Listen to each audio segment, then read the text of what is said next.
उसकी लम्हा ब लम्हा बढ़ती हुई इज़्तिराबी कैफियत से कुछ लुत्फ़ आने लगा था। विठल और पीरू सामने बैठे थे, वरना मैं उसका तजस्सुस और फजू करता। मैंने उसे बताया कि असल में ये सब शुक्ला जी की वजह से मुमकिन हो सका। उनकी वजह से? नहीं, कृष्णा जी के बाद मसलसल टो में लगे रहे। शुक्ला जी के सिवा कोई होता तो इतनी फिक्र क्यों करता। उन्होंने फैजाबाद लिखा था कि अब्बाजान की वज़ाक़ता के एक साहब आसाम की तरफ देखे गए हैं। हम फौरन रवाना हो गए। मैंने उसे तिब्बत का वाक़या नहीं बताया, मुतसरन कहा, बस उधर ही ढूंढते ढूंढते एक दिन हम उन तक पहुंच गए। 10 साल के करीब हो गए थे ना? हाँ, कमोबेश। ये सब किसी ख्वाब के मानित है, वो लहराती हुई आवाज़ में बोली। इस वक्त उन्हें घर जाने और सब बेपनाह इरादे से रोकने के लिए विठल और पीरू को मुतअद्दिद उज़र करने पड़े। वो कुछ देर और ठहरने के लिए कह रही थी, लेकिन विठल उठ गया। चलते चलते वो तीनों सुबह जल्द आने के लिए तकरार करती रहीं। उनका बस नहीं चल रहा था कि हमें रुखसत करने के लिए गली के किनारे तक आए। गली से निकलते ही पीरू ने एक राहगीर से डॉक्टर शर्मा के अस्पताल का पता पूछा। ज़्यादा फासला नहीं था, हम पैदल ही चलते रहे। एक और जगह पूछने की ज़रूरत पड़ी। आधे घंटे से पहले पहले हम अस्पताल पहुंच गए। जदीद तरस की एक बड़ी और साफ सुथरी इमारत थी, पुरसुकून, धीमी धीमी रोशनियां। इमारत दरवाजे से खासी दूर थी। लोहे के जालीदार गेट पर पुख्ता उम्र के लाठी बरदार पहरेदार को हम तीनों ने तरह तरह से आमादा करने की कोशिश की, मगर वो इनकार में सर हिलाता और गेट पर आवेजा बोर्ड की तरफ इशारा करता रहा। बोर्ड पर अस्पताल के औकात के बारे में साफ लिखा था, सुबह 8 से 11 बजे तक, शाम 5 से 8 बजे तक। पीरू की तरफ से 5 रुपए का नोट बढ़ाने पर पहरेदार की आंखें खुल गई, लेकिन उसने नोट भी वापस कर दिया। वो एक हाथ का भी नहीं था। चार दीवारी भी इतनी ऊंची नहीं थी, किसी तरफ से भी फांदी जा सकती थी, मगर ये अस्पताल था। कोई और जगह होती तो बात दूसरी थी। पीरू ने 10 मिनट के लिए सिर्फ एक आदमी के अंदर जाने की इजाजत मांगी। पहरेदार इस पर भी राजी नहीं हुआ और अपनी नौकरी का वास्ता देने लगा। कोई सूरत ना देख के आखिर पीरू ने कमरा नंबर 40 से मार्टी को बुलाने की बात की। नोट पीरू के हाथ ही में था। पहरेदार ने उसे जेब में रखा और दरवाजा अंदर से बंद किया और 2-3 मिनट में वापस आ गया। उसने आगे जाकर किसी और शख्स को अंदर भेज दिया था। जितनी देर हम बाहर खड़े रहे, मार्टी का इंतजार करते रहे। पहरेदार माजरतें करता रहा कि अगर हम 10 बजे तक भी आ जाते तो कोई रास्ता ढूंढ लेता। उसकी जुबानी मालूम हुआ कि हादसे की सूरत में आने वाले नए मरीजों का रास्ता पिछली तरफ से है। हमें पहले उसी जानिब जाके कोशिश करनी चाहिए थी। 5-6 मिनट के अंदर अंदर मार्टी हमारे सामने था। हमें देखते ही वो बिखर पड़ा और फूट फूट के रोने लगा। उसे कुछ जानने को अब क्या रह गया था। विठल और पीरू एक दूसरे की सूरत देखने लगे। अभी इधर एक बड़ा अस्पताल भी है, पीरू ने मशवरा दिया। बोले तो उधर जाके बात करे, इस जगह भी कोई कमताई नहीं है दादा। मार्टी रोते हुए बोला, अभी हर घंटा बाद कोई डॉक्टर विजिट करके जाता है। बोलता क्या है? पीरू ने तुनक के पूछा। ठीक से कुछ नहीं बोलता। अभी थोड़ी देर पहले बोल के गया था कि कल शाम तक और देखेगा ऑपरेशन करने का है कि नहीं। मार्टी के मजीद कुछ कहने से पहले मैंने विठल से कहा कि मार्टी की बजाय आज रात कांते के पास मैं ठहरूंगा, लेकिन विठल ने मुंह बना के ऐसे मुस्तरद कर दिया जैसे मैं कोई फिजूल बात कर रहा हूँ, कोई अहमकाना बात। कहने लगा कि मुझे घर वापस जाना चाहिए, वहाँ अब्बा जान और सब मेरी राह तक रहे होंगे, और कहने लगा कि मार्टी की बजाय वो खुद अंदर जाएगा। अपुन जाएगा, पीरू ने तेजी से कहा। अपुन का बात वो बहुत मानता है, अभी अपुन उसका पूरा ध्यान रखेगा। नहीं दादा, तुमको अब अपने घर और पाड़े की तरफ जाना है, विठल ने फैसला कुन लहजे में कहा। इधर उसको बचपन से भुगत रहे हैं, कभी वो ऐसा ही हटी हो जाता है। मुझको उसकी रगे मालूम है। अभी तुम पाड़े नहीं गया दादा? मार्टी मुतरद्दद लहजे में बोला। चला जाएगा मास्टर, उधर भी जाएगा, पीरू ने तुर्शी से कहा। इधर टिंगू आके बोलता था उधर सब पाड़े में बैठा तुम्हारा इंतजार करता पड़ा है। लक्ष्मी और गुलिया उन 2 रेल वाले लोग को भी पाड़े में ले आया है। वो लोग पाड़े में हैं? मैंने ताजुब से पूछा।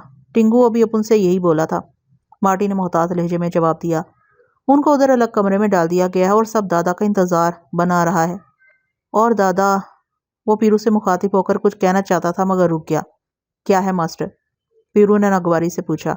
क्या बोले दादा? मार्टी कतराई हुई आवाज में बोला। टिंगू हराम का जनाब बोलता था इधर दादा के पीछे बंबई में बहुत उलट पलट हो गया है। कलाबे अंधेरी और इधर बाई कला का दादा लोग ने पाड़े का भत्ता भेजना बंद कर दिया है। बोला कि अभी पीरू दादा नहीं है तो भत्ता भी नहीं है। अपन पीरू दादा को जानता था, अभी वो लौट के आएगा तो देखेगा। तीनों ने साला एका कर लिया है। टिंगू बोलता था कि माछी दादा उधर चाकू लेके जाने का था, पर दूसरा लोग बाग ने अभी थोड़ा सोच के रोक लिया। ऐसा? पीरू की आवाज एकदम भड़कने लगी। ऐसा अपन देखेगा, अपन सीधा अभी उनकी तरफ जाएगा। देखेंगे दादा, उन लोगों को भी देखेंगे। विठल ने तहम्मुल से कहा। ऐसी जल्दी तो नहीं पड़ी है, हम भी साथ चलेंगे। उन लोगों को पता चल गया होगा कि अपन इधर आ गया है। अभी देरी से पहुंचना तो सारा उल्टा समझने लगेगा। इधर और पहाड़ों का दादा लोग भी है, अपन को उनका भी ध्यान में रखने का है। अभी समझा विठल भाई। और अभी तुम कांते भाई के पास ठहरने का जो बोल रहा था, मार्टी के मुंह से जाने किस तरह निकल गया। उसे पीरू के मुंह पर ऐसी बात नहीं कहनी चाहिए थी। उसे ये भी ख्याल नहीं रहा कि पीरू ने कांते के पास ठहरने की ख्वाहिश का इजहार पहले किया था। पहाड़ों के बारे में मार्टी ने उसे बाद में बताया था। पीरू ने उसकी तरफ घूर के देखा। वो मुझे हैरत हुई, उसे गुस्सा नहीं आया। उसे मार्टी के मुंह पर तमाचा मार देना चाहिए था। वो बात दूसरा है मास्टर। कांते के लिए अपन 10 दिन ठहर जाएगा, 10 साल ठहर जाएगा, फिर अपन कुछ और रास्ता निकालेगा। इधर विठल भाई और अपन का राजा दादा है, उनको उधर भेज देगा, पर ज्यादा देरी ठहरने से उनके पास जाने का नहीं है। कांते के पास अभी मास्टर ही रहेगा, विठल ने हुक्मिया लहजे में कहा। अपन भी यही बोलने का था। अपन का दिल अभी किधर को भी नहीं लगेगा। इधर डॉक्टर सिस्टर लोग सबसे अपन का जानकारी बन गया है। अपन इधर है तो समझो तुम लोग इधर है, अपन से कोई गलती नहीं होएगा। ठीक है मास्टर। विठल ने मार्टी के कंधे पर हाथ रख के और उसकी आंखों में आंखें डाल के कहा, पर जरा दबी ही रख, वरना कुतरनी पड़ जाएगी अपने को। मार्टी का जिस्म लहरा गया। उसने झट विठल के पैर पकड़ लिए। विठल आगे बढ़ गया। रात और काली हो गई थी। अस्पताल से कुछ दूर आने पर विठल के दिमाग में न जाने क्या आई। उसने पीरू से वापस अस्पताल चलने को कहा। पीरू ने ना वापसी की गरज पूछी, ना कोई एतराज किया। पहरेदार की तरफ जाने की बजाय घूमते हुए हम अस्पताल के पिछले हिस्से की तरफ आ गए। ये हिस्सा हंगामी तौर पर आने वाले मरीजों के लिए मखसूस था। गालबन इसलिए सुकून छाया हुआ था। इस तरफ रोशनी भी ज्यादा थी। नर्सें, डॉक्टर, अस्पताल का दीगर अमला और इब्तदाई तिबी इमदाद के कमरे वगैरह भी इसी तरफ थे। एक नर्स ने हमें ड्यूटी पर मौजूद खुशवजा नौजवान डॉक्टर के पास पहुंचा दिया। वो मेज पर टांगे फैलाए अंग्रेजी नावल पढ़ रहा था। हमें देखते ही उसने टांगे मेज से हटा ली और अंग्रेजी में पूछा कि वो हमारी क्या खिदमत कर सकता है। पीरू आगे था। उसने शाने उचका के मेरी तरफ देखा, मगर इससे पहले कि मैं कुछ बोलता, डॉक्टर ने हिंदुस्तानी में दोहराया। विठल ने किसी रस्मी तारुफ के बगैर कहा कि डॉक्टर शर्मा कहाँ है। नौजवान डॉक्टर ने बताया कि वो कुछ देर पहले घर चले गए हैं, लेकिन ऐसी क्या बात है, क्या वो हमारे किसी काम आ सकता है? अब उनको उसी से बात करने का है। पीरू ने कहा। बात क्या है?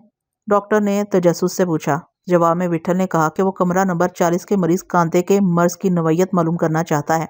डॉक्टर इस तर्ज तहातुब का आदी ना होगा, लेकिन उसने खुश एतवारी से पूछा कि हम मरीज के कौन हैं? हम उसके सगे हैं। विठल ने किसी कदर बेजारी से कहा। भाई? आप उसके भाई होंगे? अगर हम चचा बोले तो आप नहीं बताओगे? नहीं नहीं, डॉक्टर हफत से बोला। वो जल्दी से पूछने लगा, उसे क्या हो गया है और अपन अभी क्या पूछने को आया है? पीरू ने बरजस्ता कहा। मेरा मतलब है कि मरीज किस बीमारी में और कब दाखिल हुआ था। डॉक्टर ने तशरीह की कि यहाँ मर्ज की निस्बत से अलग अलग शोबे हैं। उसको थोड़ा जुकाम, थोड़ा बुखार हो गया था, कल दाखिल हुआ था। अब उनको नहीं मालूम अभी आपने किधर उसको रखा है। कमरा नंबर 40 अभी किधर है? नजले बुखार में दाखिल हुआ था और कमरा नंबर 40 में? डॉक्टर बुदबुदाते हुए बोला। हमें ज़रा सुकून से बैठे रहने की हिदायत करके उसने फ़ोन उठा लिया। फ़ोन पर उसने अंग्रेजी में किसी को बताया कि यहाँ 3 आदमी कमरा नंबर 40 के मरीज के बारे में जानना चाहते हैं। दूसरी तरफ से कुछ तौक़ुफ़ के लिए कहा गया होगा। डॉक्टर खामोश हो गया। जख्मी है? अच्छा, वो चौंक के बोला। मारपीट के निशानात हैं गहरे? उधर से कुछ और कहा गया होगा। डॉक्टर हैरत से अच्छा अच्छा हूँ हाँ करता रहा और उसकी कुरेदती टटोलती निगाहें हम पर मरकूज रहीं। जो लोग पूछने आए हैं वो भी मुझे कुछ पुरअसरार लगते हैं। इस वक्त आमद मर्ज की नवैयत के बारे में ये तशवीश, मुझे तो कुछ और ही नजर आ रहा है। उसकी आवाज़ बतदरीज धीमी और गहरी होती गई। कौन लड़की थी? खूबसूरत ख्वाबों वाली लड़की, खुश लिबास। आह, बदकिस्मती से कल मैं छुट्टी पर था। दूसरी तरफ से यकीनन उसे जुलीन के बारे में बताया जा रहा था। उसके जिक्र से नौजवान डॉक्टर की आंखों की चमक तेज हो गई थी। एक लड़की का दाखिला? वो सांस लेकर बोला। ठीक है, मैं इन मरखने सांडों को देखता हूँ। एक से एक बढ़के है, मुंह जोर और जंगली। उसकी पेशानी पर लकीरें मिटती और खिंचती रहीं।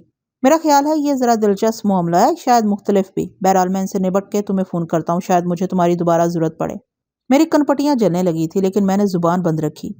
डॉक्टर ने फ़ोन रख के मानी हैज निगाहों से हमें देखा और ठहर ठहर के वही कुछ बताने लगा जो हमें मालूम हो चुका था। मरीज के जिस्म पर चोटों के गहरे निशानात हैं। एक चोट सर पर बहुत गहरी है, कोई अंदरूनी चोट। डॉक्टर शर्मा कोशिश कर रहे हैं कि ऑपरेशन के बगैर ठीक हो जाए, लेकिन इम्कान कम नजर आता है। उसका लहजा चुभता हुआ था। कुर्सी पर पहलू बदल के वो हमसे पूछने लगा, मगर ये चोटें कैसे आई? चोट काहे से आता है डॉक्टर साहब? लड़ाई दंगा, डॉक्टर ने तीखे लहजे में कहा। आप लोगों को मालूम होना चाहिए कि लड़ाई दंगे वाले केस हम नहीं लेते। वो लोग फिर किधर जाएगा? उनके लिए और बहुत से डॉक्टर हैं। डॉक्टर रुखाई से बोला। और ऐसी सूरत में पहले पुलिस को मुतला करना ज़रूरी होता है। पीरू कुछ कहना चाहता था कि विठल ने हाथ के इशारे से रोक दिया और डॉक्टर से पूछा, हम लोग मरीज को देखना चाहते हैं। ज़रूर देखिए, सुबह 8 बजे आ जाइए। मैं अभी के लिए बोलता हूँ। अभी इस वक्त देख रहे हैं आप? वक्त देख के ही आए हैं। मरीज के पास कोई अटेंडेंट, उसे ख्याल आया कि उसने हिंदुस्तानी में तशरीह की। देखभाल के लिए कोई आदमी तो होगा, मैं उसे बुला देता हूँ। विठल को ये कहना नहीं चाहिए था कि अभी हम थोड़ी देर पहले मार्टी से मिल चुके हैं। हम अपने लिए बोलते हैं डॉक्टर साहब, विठल ने कहा। हाँ, अपुन अभी खुद देखना मांगता है अपनी आंखों से। आप देखकर क्या करेंगे? मरीज के आराम में मुगल होंगे, लेकिन मुमकिन है उसे नींद की गोलियां दी गई हों। वो कैसा भी उल्टा पड़ा हो, अपनी आवाज़ सुन के आंख खोल देगा। अपने को देख के उसे और आराम मिलेगा। उसके लिए आप हाथ से बेचैन नजर आते हैं। ऐसा क्या रिश्ता है आपका उससे? आप नहीं समझेगा। मैं समझना चाहता हूँ। अभी आप उम्र का थोड़ा है, बड़ा हो जाएगा तो अक्खा समझ में आ जाएगा। बेहतर है आप एक रात और सब्र कर लें। सब्र होता तो इधर क्यों आता? एक रात अपन के लिए बहुत बड़ा होगा। अभी इसको देखने से थोड़ा मन को शांति मिल जाएगा। मन समझता है आप? सुना है डॉक्टर लोग के पास नहीं होता, सिर्फ मन की बात है, डॉक्टर ने तंजिया लहजे में कहा। और भी कुछ होगा? और क्या? अभी क्या मुंह खोले? अपन उसका गले में गंडा डालने का है। इधर एक बड़ा महाराज ने अपन को दिया है, पीरू ने निस्बतन तेज लहजे में कहा। अभी गंडा भी नहीं जानता होगा बाबू साहब? नौजवान डॉक्टर के चेहरे पर तमस्खर के बजाय संजीदगी छा गई। कहने लगा, गंडा यहाँ दे दीजिए, हम डाल देंगे। कसम से अभी आप बिल्कुल नवा, एकदम छोटा है। ये गंडा वंडा साधु यहाँ नहीं चलते। यहाँ अस्पताल में एक से एक बड़ा डॉक्टर उसकी निगरानी कर रहा है, उन पर भरोसा कीजिए। पीरू और विठल बेसरोपा बातें कर रहे थे। उन्हें कुछ अंदाजा नहीं था कि डॉक्टर का दिमाग किस तरफ काम कर रहा है, वो उनसे क्या जानना चाह रहा है। उन्हें फौरन उठ आना चाहिए था। दिन भर तो हम आए नहीं थे, एक रात और सही। कांते बहरहाल अब अस्पताल ही में था। मैंने सोचा मैं दखल दूं, लेकिन पीरू ने डॉक्टर से कहा, तो अपन चला जाए। अब उनका कोई बात आप नहीं समझेगा। समझने की पूरी कोशिश कर रहा हूँ, डॉक्टर ने गहरी सांस भरकर कहा और बोला, ठीक है, मैं ऊपर मौजूद डॉक्टर से बात करके देखता हूँ, मुमकिन है वो तैयार हो जाए। उसको बोलो अभी ऐसा जमीन नहीं फट पड़ेगा। मरीज का फिक्र अपन से ज्यादा अभी उसको नहीं होएगा। डॉक्टर ने दोबारा फोन उठा लिया और नीम सरगोशियाना, नीम राजदाराना लहजे में बोला, डॉक्टर रमेश, वो लोग अभी मौजूद हैं। हाँ हाँ, वही जिनके बारे में मैंने तुम्हें अभी बताया था, वही लाठबाज, बिगड़े मुंह के पहाड़ी जानवर। मुझे वो पहली ही नज़र में पसंद नहीं आए थे। जैसा कि मेरा क्यास था, मुझे मामला साफ नज़र नहीं आता। अब ये महज शक नहीं, मैं सारी बात तो सरेदस्त नहीं बता सकता। वो मरीज के पास जाने के लिए बज़िद हैं। दूसरी तरफ से कुछ कहा गया था कि डॉक्टर ने बेताबी से कहा, पहले मेरी पूरी बात सुन लो। जाहिर है मैंने इब्तदा ही में उन्हें वक्त की पाबंदी, अस्पताल के ज़वाबित वगैरह से आगाह कर दिया था, मगर वो मुसलसल अपनी हट पर जमे हुए हैं। जिस साल में मरीज अस्पताल में दाखिल हुआ था, उसके पेश नज़र उनके इसरार के कुछ भी माने लिए जा सकते हैं। यकीनन मैंने भी कुछ जानने ही की टो में बात को तूल दिया था और एक गोशा सिलसिला कलाम का बाकी रखा था। सवाल ये है कि वो इसी वक्त उसके पास जाने के लिए क्यों बेचैन है? कौन सी अहम बात वो उसे कहना चाहते हैं? उनका इरादा कुछ और भी हो सकता है। डॉक्टर के जवाब से अंदाजा हुआ कि दूसरी तरफ से पूछा गया है कि उसके ख्याल में आखिर ये इरादा क्या हो सकता है। डॉक्टर ने कहा, मैं वाज़िया तौर पर कुछ नहीं कह सकता। मुमकिन है सुबह होने से पहले पहले वो मरीज को कोई अहम बात मुंतकिल करना चाहते हो, कोई तलकीन, कोई तनबीह। मुमकिन है उन्हें उससे कुछ मालूम करना हो, कोई ऐसी बात जो इस कदर ज़दोकोब करने के बाद भी वो उससे जानने में नाकाम रहे हों। हो सकता है किसी ऐसी चीज़ की उन्हें तलाश हो जो मरीज की तहवील में है, यानी ये कि वो सुबह भी आ सकते हैं, मगर इसी वक्त क्यों? उनकी तादाद भी 3 है। तुमने इन लोगों को नहीं देखा, मेरे सामने बैठे हैं, मेरे बहुत करीब। मुझे गुमान है, बल्कि ऐसी सूरत में यकीन की हद तक गुमान है कि इनके पास हथियार भी होना चाहिए। मेरे सारे हवास उसी तरफ मरकूज थे। विठल और पीरू की सवालिया निगाहें बार बार मेरी जानिब उठती थी, मगर मैंने किसी इशारे से भी इज्तनाब किया। मेरे हमतन गोश होने का सबब जरूर उनकी समझ में आ रहा होगा। चुनांचा डॉक्टर एक हल्लाक जहन का नौजवान था। डॉक्टरी के बजाय उसे कोई और पेशा इख्तियार करना चाहिए था। अंग्रेजी रवानी से बोल रहा था, लबो लहजा भी तासुर से आरी न था। दूसरी तरफ से टोकने पर लम्हों के लिए खामोशी का वक्फा हो जाता था। मुखातिब ने उसकी हमनवाई ही की होगी। डॉक्टर की आवाज़ कुछ और तमतमाने लगी। समझ रहे हो ना? बेशक उन्होंने आते ही डॉक्टर शर्मा का नाम लिया, महज इब्तदाई कलाम के लिए और डॉक्टर की मौजूदी नामौजूदी के बारे में मजीद इत्मीनान के लिए। हालांकि उन्होंने दनिस्ता ये वक्त मुंतहब किया होगा जब डॉक्टर शर्मा अस्पताल में मौजूद ही ना हो। कितने सिलसिले मिल रहे हैं। हाँ, तुम ठीक समझ रहे हो। मैं सोचता हूँ, उसकी जुबान अटकने लगी थी। मैं सोचता हूँ कि क्यों ना पड़ोस में फ़ोन कर दिया जाए। पड़ोस से उसकी मुराद नज़दीक की पुलिस चौकी होगी। मुझे बांद्रे की इस चौकी का इल्म था। हमारे सामने उसे पुलिस का जिक्र जुबान पर नहीं लाना चाहिए था। कहने लगा, वो ज़रा बेहतर तरीके से उन्हें टटोल सकते हैं। नहीं नहीं, मैं इन्हें ताकीद कर दूंगा कि वो पहले इनके अस्पताल से बाहर निकलने का इंतज़ार करें। यहाँ नहीं, वो यहाँ नहीं आएंगे। उनकी मुलाकात सरेरा होगी अस्पताल से मुनासिब दूरी पर। ये बात वो खुद अच्छी तरह जानते हैं कि डॉक्टर शर्मा अपनी हदूद में वर्दी वालों की मुदाखलत पसंद नहीं करेंगे। तुम्हारा क्या ख्याल है? उधर से लाजमन कहा गया था कि अगर उसका क्यास सरबसर गलत साबित हुआ। नौजवान ने जवाब में तेजी से कहा, अगर कुछ साबित ना हो सका तो माजरत रिवायत के मुताबिक उनसे माजरत कर ली जाएगी। हर चंद के वर्दी वाले इसमें बड़े बकील होते हैं।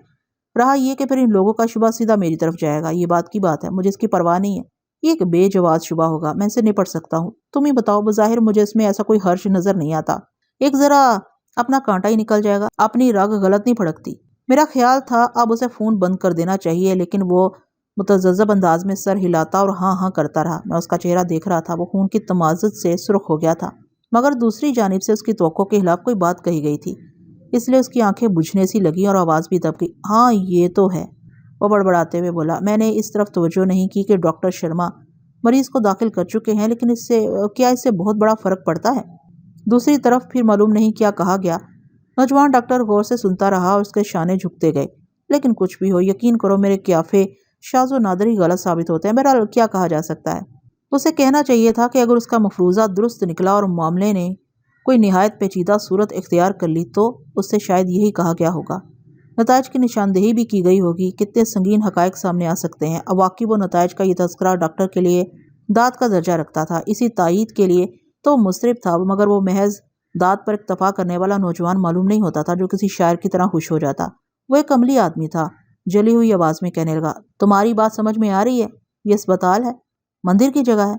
यहाँ डॉक्टर शर्मा का बुत नस्ब है, बल्कि डॉक्टर शर्मा का भूत।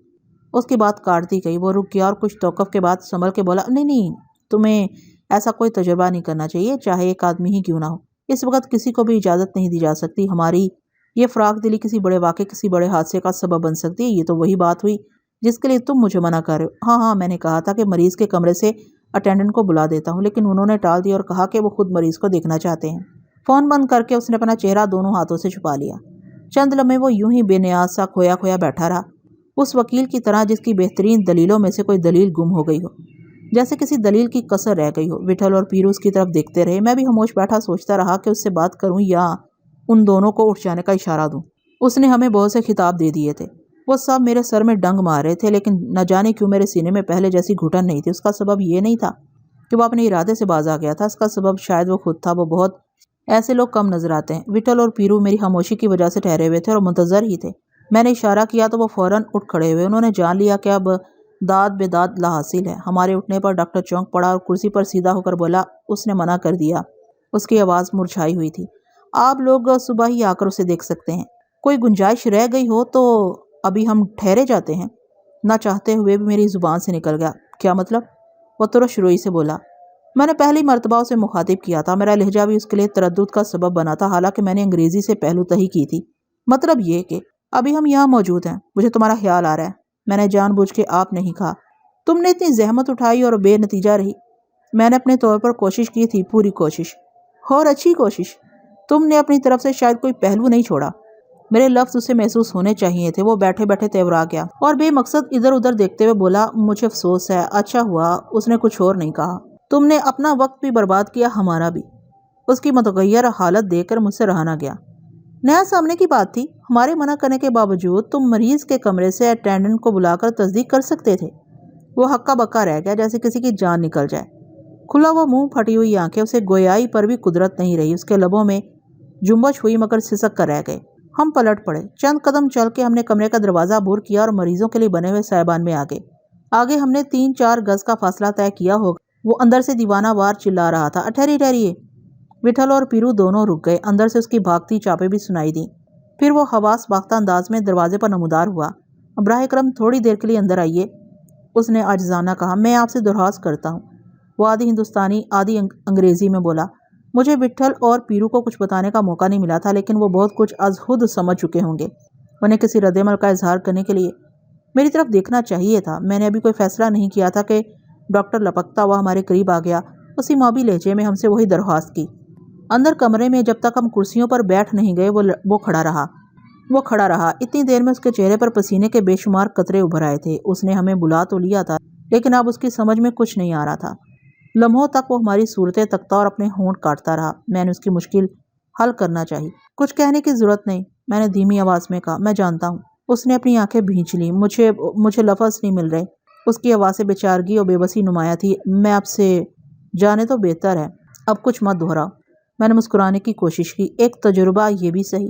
मैं आपसे। उसकी आवाज़ हलक में अटक गई। जो तुम कहना चाहते हो मुझे मालूम है, और जो बात मुझे मालूम है उसे सुनने से क्या हासिल। वो सर झटकने लगा और हफ्काती अंदाज में बोला, मुझे बिल्कुल ख्याल नहीं रहा मैं कितना वैशी, मुझे कुछ होश नहीं रहा। हमें इजाज़त दो, वक़्त बहुत हो गया है। नहीं, आप नहीं जाएंगे, आप ऐसे नहीं जाएंगे। यकीन करो, हमें कोई शिकायत नहीं है। आप बड़े आदमी हैं। उम्र में कुछ बड़ा ज़रूर हूँ। आप हर तरह बड़े हैं। वो डोलती आवाज़ में बोला, उम्र ही में नहीं, हौसले में, नज़र में। तुम फिर उजलत कर रहे हो। नहीं नहीं, उसने बेकरारी से कहा। इस बार यकीनन मुझसे कोई कोताही नहीं हो रही। उसे हिंदुस्तानी में लफ्ज़ नहीं मिले तो अंग्रेज़ी में बोला, इस बार सब मेरा आजमूदा, सब मेरा चशमदीद है। वो नहीं माना। रह रह के उसमें तलातुम सा उठता। वो कैसा अजीब था। उसकी महजूबी में नाज तलबी भी थी।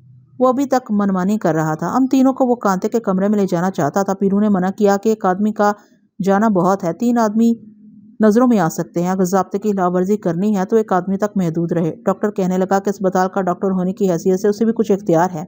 बाद में डॉक्टर शर्मा ने बाज पुरस की तो वो उससे बात कर लेगा, वो इस्तीफ़ा दे देगा। लेकिन पीरू और विठल तैयार नहीं हुए। चुनाचा वो सिर्फ विठल को लेकर दरवाजे से निकल गया। जाने से पहले उसने नर्स को बुला के हदायत कर दी थी कि वो हमारे लिए काफ़ी तैयार करे। उसने सुना ही नहीं। हम इनकार करते रह गए। मैं खुद को आमादा कर रहा था कि हलवत मिलते ही पीरू मुझसे कुछ सवाल करेगा। मुझे उसे कितना बताना चाहिए, लेकिन वो ज़ुबान बंद किए बैठा रहा। मैंने भी खामोशी मुनासिब समझी। नर्स साफ़ो शफाफ बर्तनों से भरी ट्रॉली खुद लेकर आई थी। काफ़ी के अलावा काजू, बिस्किट और नारियल की मिठाई भी थी।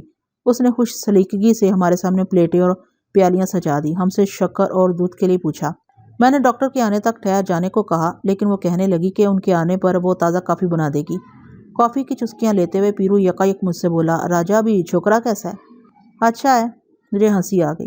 नर्स के कमरे में आ जाने की वजह से वो चुप हो गया। नर्स आके फ़ौरन चली गई, मगर पीरू गुमसुम बैठा रहा। मैंने भी उसे नहीं कुरेदा कि वो उसके मुतालिक क्या तबसरा करना चाहता था।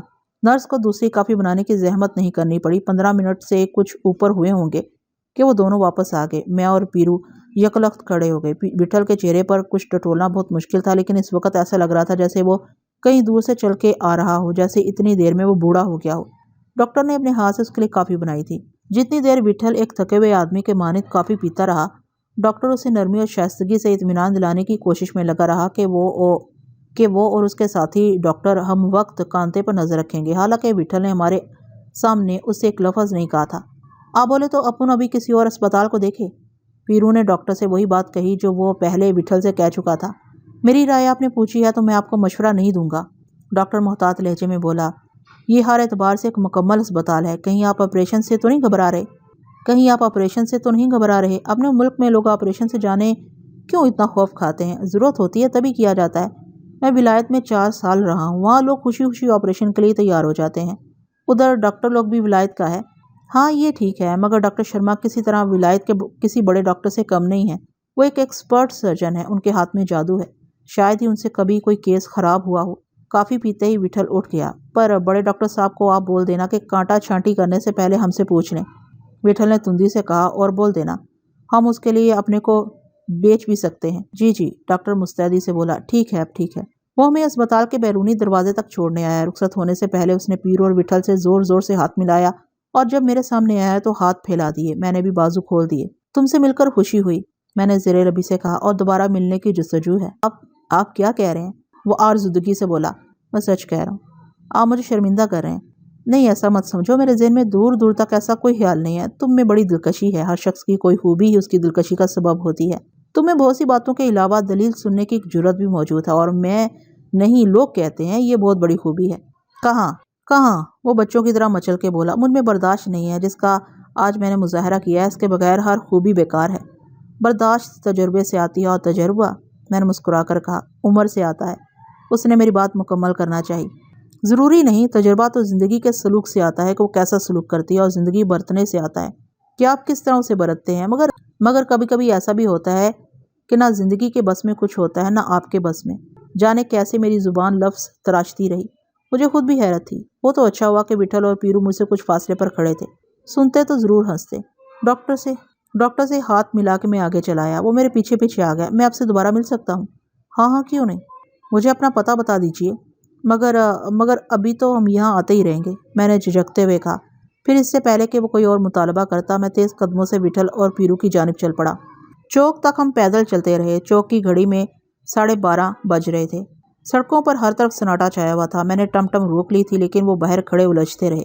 वो मुख्तलिफ सिमतों में जाना चाहते थे। पीरू घर की तरफ चलने को कह रहा था कि सब हमारी राह तक रहे होंगे और इतनी रात तक ना पहुंचने पर तशवीश में मुब्तला होंगे। खसूसन मौलवी अकरम के दिल में तो तरह तरह के वसवसे उठ रहे होंगे।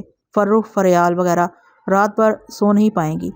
पीरू गलत नहीं कह रहा था, मगर उसे खुद भी तो अपने घर जाना था, और पाड़े जहां उसके इंतजार में अनगिनत लोग बैठे होंगे। बम्बई के पाड़ों के अनगिनत दादा। माटी की जुबानी 3 पाड़ों के रस्सी तोड़ाने की खबर सुन के उसने पहले वहीं जाने का इरादा किया था।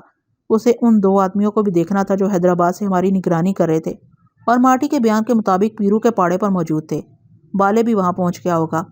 विठल ने मुझसे कहा कि मैं अकेला घर वापस चला जाऊं, वो और पीरू पाड़े की तरफ चले जाते हैं। मैंने यकसुर इनकार कर दिया। टमटम वाला मुंतजर था। विठल ने सवार होते ही उससे बाईकला की तरफ चलने को कहा। बाईकला के उस अड्डे की तरफ जहाँ जहाँ कभी बहरूपिया मस्ताना हुक्मरानी करता था, और कृष्णा जी के लिए मुझे उसके पाड़े में नकब लगाना पड़ी थी। मस्ताना की सारी मस्ती उसी रात खत्म हो गई थी जिस रात उसके हाथों में हथकड़ी पड़ी थी। उसके बाद वो संभल नहीं सका। बाईकला के पाड़े पर किसी और ने कब्जा जमा लिया। पीरू ने जब तेवाड़ी उसके हाशिया बरदारों का नाम और निशान मिटाया तो बाईकला का पाड़ा भी उसके पास आ गया। मुझे मालूम नहीं था कि अब वहाँ कौन सा दादा काबिज था। वही इमारत थी जिसका एक एक गोशा मेरा देखा हुआ था। टमटम ऐन दरवाजे के सामने रुकवाई गई। दरवाजा बंद था और एक आदमी चबूतरे पर बैठा हुआ था।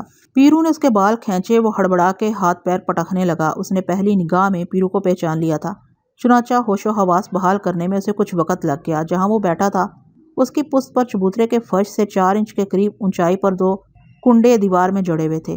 पुरानी तर्ज के 2 गोल कुंडे जो बाज़ घरों के दरवाजों में अमूमन जड़े होते हैं। बज़ाहिर उनका कोई मकसद नज़र नहीं आता, लेकिन वो दोनों इतलाई घंटियों का काम करते थे। पाड़े का चौकीदार आने वाला आदमी देखकर उन्हें इस्तेमाल करता था। वो अपना हाथ कोले की तरफ ले जाकर चुपके से पहले कुंडा घुमाता। घुमाने से कुंडा खुल जाता। खुलने पर वो उसे खींचता छोड़ता रहता तो अंदर घंटी बजने लगती। ना ज़्यादा दूर तक उसे खींचना पड़ता था, ना ज़्यादा देर तक। बस 2-3 बार ये अमल दोहराने से अंदर इतला हो जाती थी कि कुंडा खींचने के बाद उसे फ़ौरन घुमा दिया जाता तो वो गिरफ्त पकड़ लेता और अपने अंदर के खांचे में इस मजबूती से जकड़ जाता जैसे ताला लग जाए। फिर कोई भी उसे छेड़ता रहे उस पर असर न होता। इस सारे अमल में सिर्फ लम्हे सरफ होते थे और किसी को आहट भी ना हो पाती थी। चबूतरे पर रोशनी भी ऐसी तेज़ नहीं थी और रात के वक्त पाड़े का दरवाज़ा बंद हो जाने पर उसे इस्तेमाल किया जाता होगा। पीरू के इशारे पर चौकीदार ने दाएं हाथ का कुंडा घुमाया तो ये सारा निज़ाम मेरी समझ में आया। दूसरा बाएं हाथ का कुंडा पुलिस की आमद की इत्तला के लिए होगा। पहले ये सारा इंतज़ाम नहीं था। इसका मतलब था कि पाड़े के मौजूदा दादा ने मस्ताने से कुछ ज़्यादा बड़े इंतजाम किए हुए हैं। गोया अंदर दिन का समा होना चाहिए। दरवाज़ा खुलने में देर नहीं लगी। जो शख्स बाहर निकल के आया वो दादू था।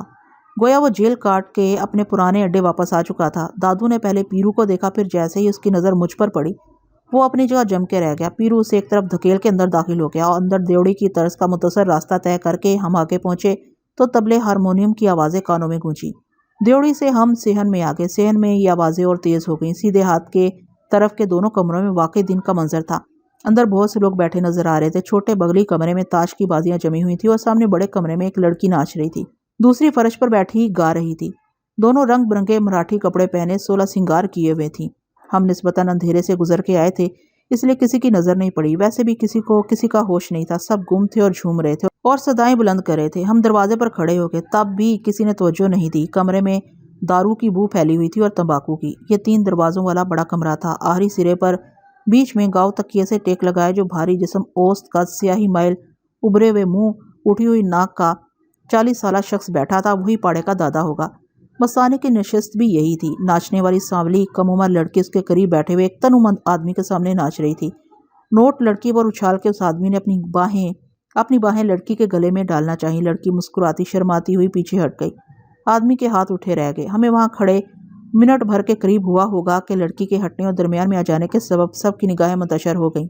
वो आदमी जो अपनी बाहों में लड़की को समेट लेना चाहता था कुछ बेताब सा हो गया और उठ के लड़की के साथ नाचने लगा। वो खड़ा ही हुआ था कि कमरे में कहे गूंजने लगे और वैश्याना सदाएं उभरी, मगर दूसरे ही लम्हे मसनद नशीन दादा को जैसे किसी ने सोते में चुटकी भर ली। नाचने वाली के घुंघरू पत्थर हो गए और गाने वाली की आवाज़ पर बर्फ सी जम गई।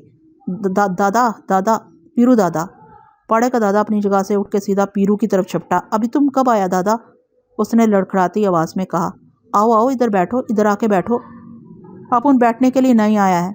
ऐसा कैसा? अभी इधर आया है तो थोड़ा बैठेगा, थोड़ा खाएगा पिएगा। अपुन का भाग खुला है जो दादा इधर आया है। दीना, अभी ज़्यादा दारू तो नहीं चढ़ाया है?